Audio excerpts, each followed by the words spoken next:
Well, it's 5th March 2020 and we are here in English Literature class here at Readers Academy of English Language and English Literature behind Girls Degree College near Advocate Kalpana Devi House, Larkana. Our official sale number is 0333756910. Well, get ready for an exciting lecture today, for a very important lecture because today we will discuss a movement, and that movement is the sequel of, or you may say the continuity of, or continuous spirit of the previous movement called Dadaism. The Dadaism movement, you remember, that came around 1916, and it was a nihilistic movement in art and literature, and that came in Zurich in 1916. Most of its proponents, its harbingers were French poets and artists. The movement, at this moment, we are going to discuss, that movement was the sequel of Dadaism, and the movement name is Surrealism. I spell out for you Surrealism, Surrealism. It was a revolutionary movement in painting, sculpture, literature, and other arts.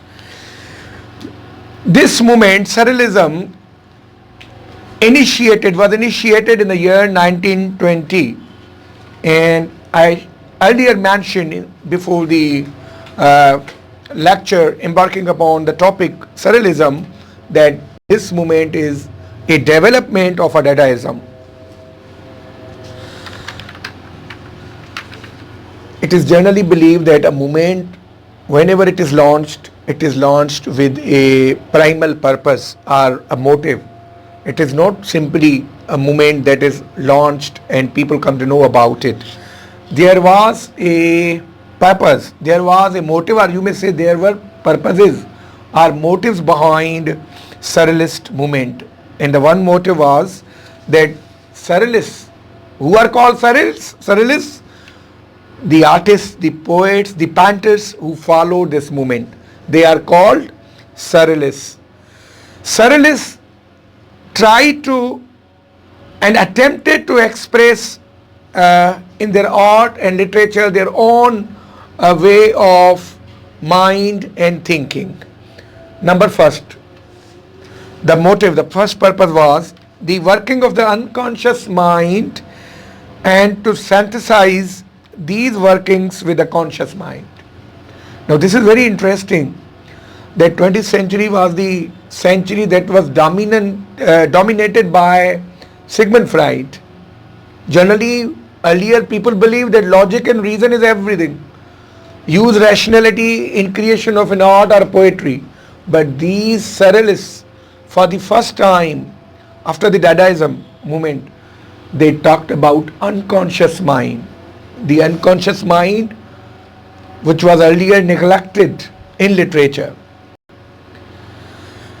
So the first motive was, I repeat for you, the workings of the unconscious mind and to synthesize these workings with the conscious mind.